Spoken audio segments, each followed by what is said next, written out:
This conference will now be recorded.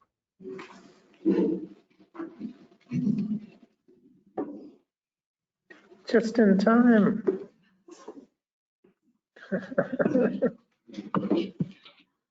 Need one of those?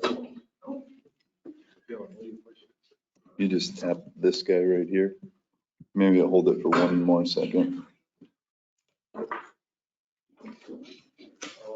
Let's call the meeting to order, all present except for Mayor Hamel. Who knows? Number 2 is to either adopt or amend the agenda. Are there any amendments?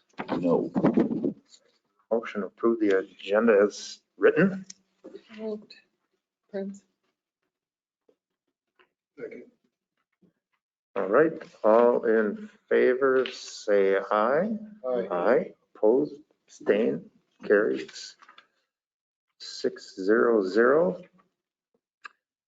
Approval of the April 12th minutes.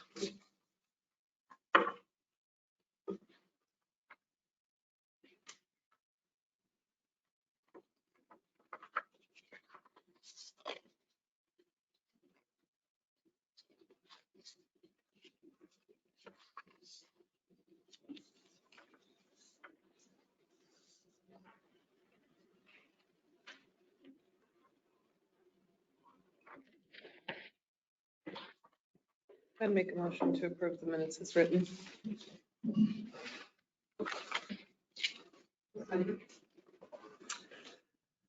there any discussion? If not, all in favor, say aye. Aye. Oppose, abstain. 501. Number 4, no public hearings. Number 5, no old business. 6A, we have a variance application. Any background there, Dylan? Yeah, so the property owner of 584 Street West has submitted an application, and this was one of the reasons I sent out the packet today, because I was helping her waiting for it to come in. She was on vacation last week. But overall, it's a variance for an encroachment into the front yard for a fence. She has a child with special needs who is now at the age that they open the door and they don't necessarily listen. So he's escaped a few times. Most recently, I've been told that the police were called and there was a search in the neighborhood for him and one of the neighbors found him. So that she would like to fence her property, and obviously our ordinances do not allow fences in the front yard. So the specific variance would be to encroach into that 30-yard front yard setback for fencing. Just pasted the ordinance language for everybody's review. The application and appropriate supplemental materials have been submitted. She printed off from Google Maps her property there. The black line, page 7 is which one I'm looking at. Page 7 is about where she wants to fence. It's almost everything, including front and backyard. The fence itself was a point of discussion between her and I, just for safety purposes, line of sight, visibility for traffic, especially being a corner lot. So I had her print off a picture of what the fence would look like. So it's going to be a taller metal fence. And she went with this one for more visibility because of the fact that she's a corner. And some of the other stuff is I just printed off on page 9, a picture from the GIS about what 30-foot setback for a fence would look like on this property. So that blue square on page 9 is kind of the area of violation. But yeah, long story short, the application and all the materials have been submitted, and the next step would be public hearing for next month.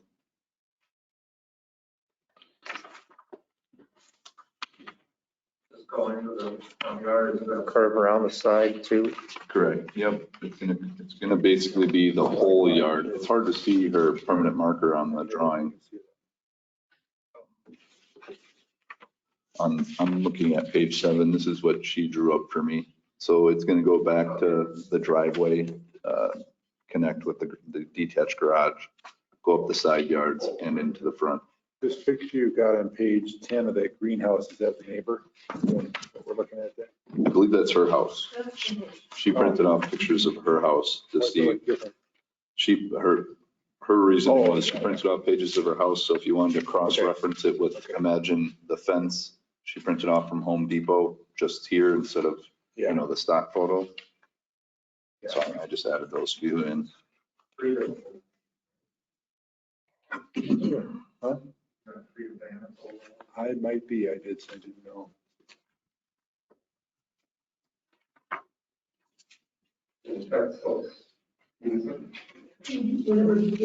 That style of house. Yeah. I guess one question I had is in the ordinance, is there any reasoning why we don't have 30 or foot defenses? Is there? I mean, it starts to look like some cities where you got everybody's fenced yards for safety. I don't know if there was some reason we had an ordinance before we have it, or it's just. Yeah.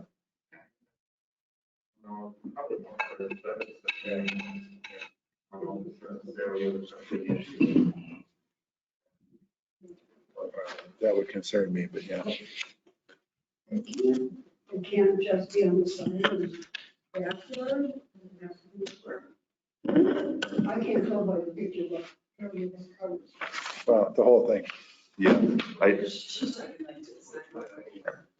yep, property line up there. And her reasoning was just because there's a door in the front. So, Yeah. her child escapes out the front. She's kind of, between a rock and a hard place is the way she put it. She doesn't, this is the only option she can think of for the safety type of thing. Yeah. I thought too, is if it didn't go all the way to the sidewalk, if it was set back maybe Yeah. 10 feet or something like that. That was another item discussed. Okay. We have a motion to have a public hearing then, is that? I'll make that motion. Or do you have a date and time there, Dylan? June 14th, 5:35.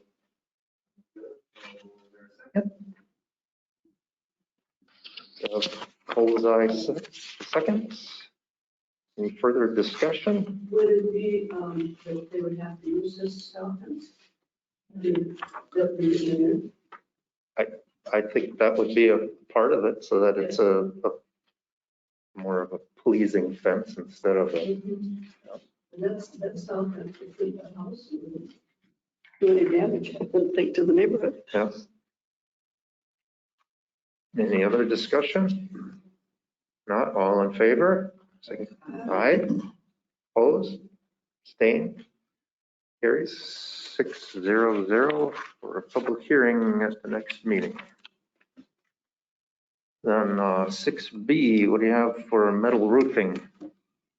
Yeah, so this one's kind of stemmed from just some permits we've received the past few months for metal roofs.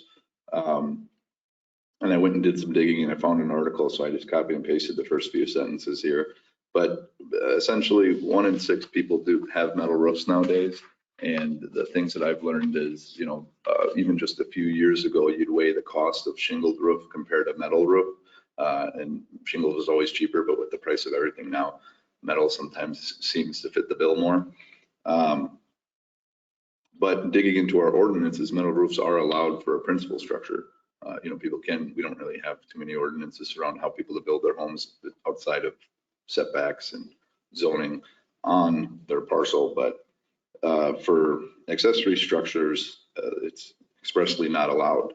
So it's just more of a, let's talk about it. Maybe if you guys need to mull it over or open to discussion, should we potentially amend an ordinance like we did last summer with decks. That was the last time we amended an ordinance, at least on the interim, to allow potentially people to have more flexibility with metal roofing. And as recent as 2 weeks ago, we got a permit for a metal roof on a detached garage. And So you're looking at the ordinance to allow metal roofing on detached buildings. yeah, and I went ahead and on the very last page of the packet, I just copied out our ordinances surrounding accessory structures, accessory buildings, and then the specific ordinance number 7. I've always referred to it as the aesthetic ordinance for accessory structures. And I just crossed out the shingled pitch roofs and eaves and, you know, because what this would do is still not allow post frame construction, but if somebody wanted a detached garage with a metal roof, then that could be considered. So I kind of wanted to throw that out there. We have to have a public hearing on this, is that how that would work? Or how does? In the zoning ordinance, yeah. Yeah, and that last summer, what we did was, we didn't do a public hearing for the Dex one because we called it an interim ordinance until we go through a codification process. Was there ever a public hearing for when square footage on accessory structures was changed from 120 to 200? I couldn't find anything on it. With code, Building code, it might have been. because in my office, I have a stack of 2 or 3, I'll call them interim ordinances for when the big overhaul happens. Those will get fixed. Because even in this one, I copied and pasted it because in our ordinance, it still says 120 square feet, you know. Yep, I think that's probably one of those things where it was just ruled, deemed to be out of date. And we're just sort of, until we do the full codification, we're just going with the 200. So what we would say is that they could have steel on the house, but they could have shingles on the garage, or they could have steel on the garage. Right? Essentially, yeah. So this currently, you know, somebody has shingles on their house, but they wanted a metal roof on their garage, which could happen, especially if people have an older home and they have a newer garage. It would just solely impact the accessory structure. I don't know if somebody would want a metal roof on their shed, but yeah, it would allow that too technically, but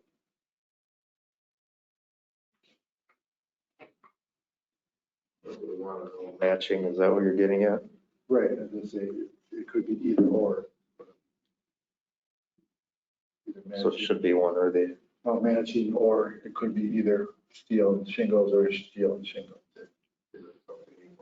going to allow or does it? I don't know, I just didn't know what the intent was, I guess. I was wanting to clarify. Should the garage or a detached building always have to match the house? What were you thinking on that? Shouldn't matter, or should it? well, so the sentiment that I've received in my time here is post frame is not allowed for construction. And that consensus runs true for all the communities around here too. It's not just us.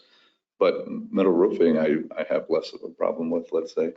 Right, becoming popular. I guess the question is, if the house is shingles, should the garage be match that? Or if one's metal, should the other, well, you don't want to compel somebody to put a metal roof on a detached if their house needs repair, then do we force them to? If they have to re-roof the house, but their garage is newer, like you were saying, then do we have to force them to put a metal roof on the garage? Maybe that's pushing it.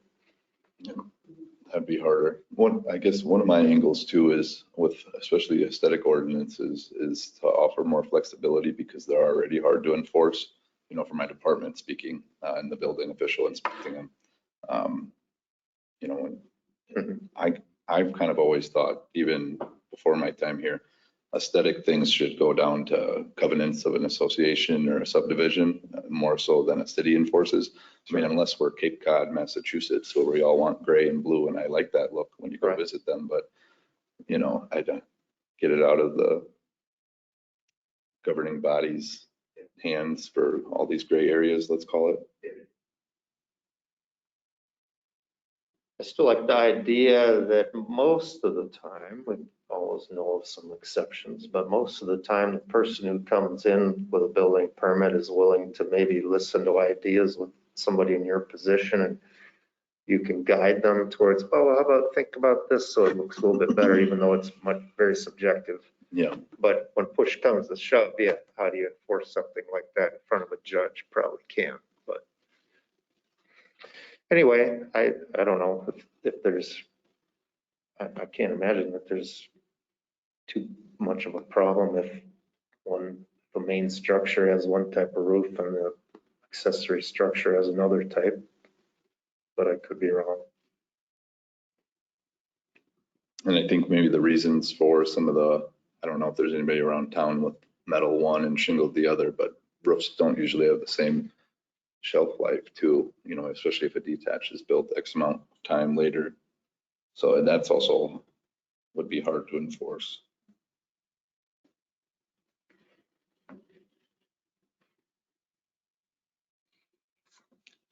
But yeah, like I said, it could be discussion. It doesn't need to be voted on. It's just, it's something that pops up more and more. And I envision it popping up more and more.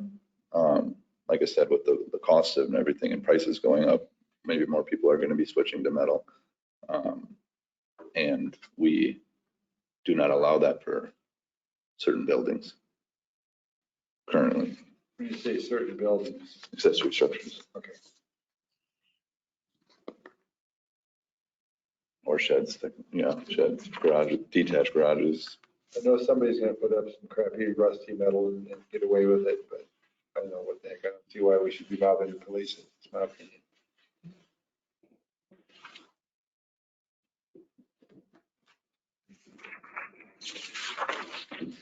What do you think in there?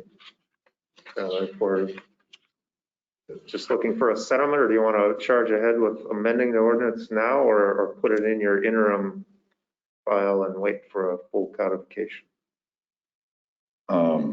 I would love the full codification because I want to see how many other cities have switched to this. But I guess overall, this one's less of an importance for me as far as any gripes or anything with an ordinance, because it doesn't happen often where it comes up, but it's just kind of a bummer when it does, you know. That's my sentiment. So if you guys want to do an interim, we can. If you want to say, let's think about it more, or maybe I look at other cities our size more so than just our area, we can do all the above. I think it wouldn't be a bad thing though, is what I'll say, for the interim ordinance. There are metal shingles that look just like shingles, like asphalt shingles. Yeah. So are we thinking more of the shiny Morton building type Yeah. roofs that we're Like thinking the about Catholic now? Church has up there. Like the Catholic Church has up there. The steel roof, snow comes right off. Was it second or third that did that style? And I know that's quite a bit more spendy. It does. Yeah, if it's done right, they really are nice. Yeah, they're very nice. They have like, really like. Right. Yeah, the shelf life is a lot better. I guess that's another, to Tom's good point earlier, you know, somebody puts up rust, but usually when people are opting for metal, there's a cost barrier that maybe they don't want to do rust. I don't know, you know, if you're opting for the more expensive product. Maybe we define the metal. I'm thinking the recycled metal, Yeah, tear it off of something else and put it up there. from an old barn somewhere. Yeah. Are you looking for a motion to make it an interim ordinance? Yeah, I don't know. Or do we, you want to schedule, are there any other zoning amendments sitting in your file in your office that we now just want to schedule a public hearing and make some changes now, even though there's going to be another bigger codification coming within the next year or two? The Ducks one comes to mind, the 200 square foot to, or 120 to 200 square foot. Yeah. Those are the couple that I have right off the top of my head. Those are on my file cabinet. I can look to see if there's other ones. Because usually what I've seen in our zoning ordinances too, when you go through them, it'll say amended, Yeah. you know, at the bottom of a page or a section. And that's something that we could potentially do. Knock a couple of them out via a public hearing. Trying to remember, it's been a while. Do we hold a public hearing, or is that on the council level? I'm assuming we do and make a recommendation, but I just don't remember how it reads. I would think that we would hold the public hearing, offer the recommendation, and then they would deliberate themselves as well. Do we compile a more specific list and then just approve the language maybe at the next meeting and then schedule a public hearing? So I like that, yeah. Some of them might need I don't think they need much for language changes, but let's not approve something that may sound silly or be out of context. Perhaps, like you said, to check with some other cities this size and see what they have too. You know,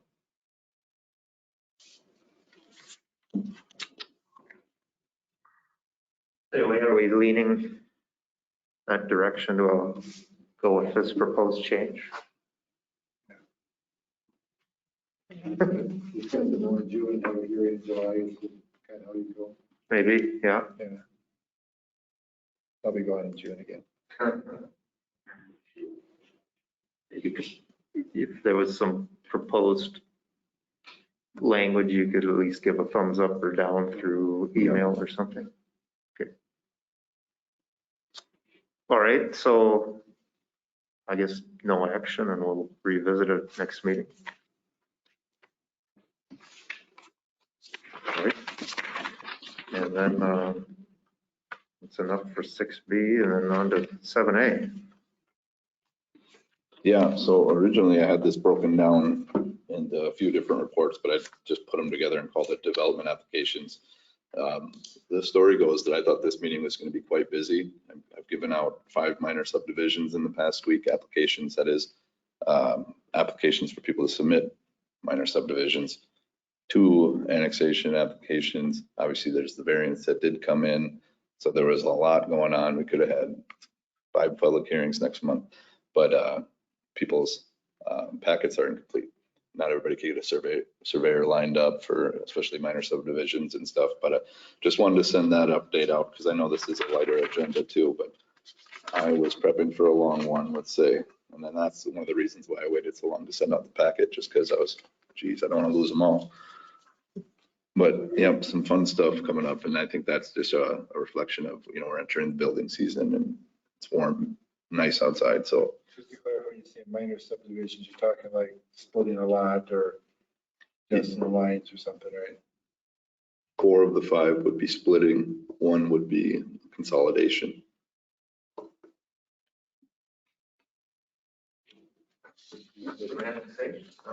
Yep, 2 of them. 1 of them I just got the survey in right now. But they're deliberating whether they want the city to annex their entire parcel or they have to subdivide with the county first, because I can't subdivide them, if they're outside of city limits. And I think they're going to go the county route. So that minor subdivision might go away and it just be an annexation at this time. But yeah, one of them's less than 10 acres, let's say, and one of them might be over 100. So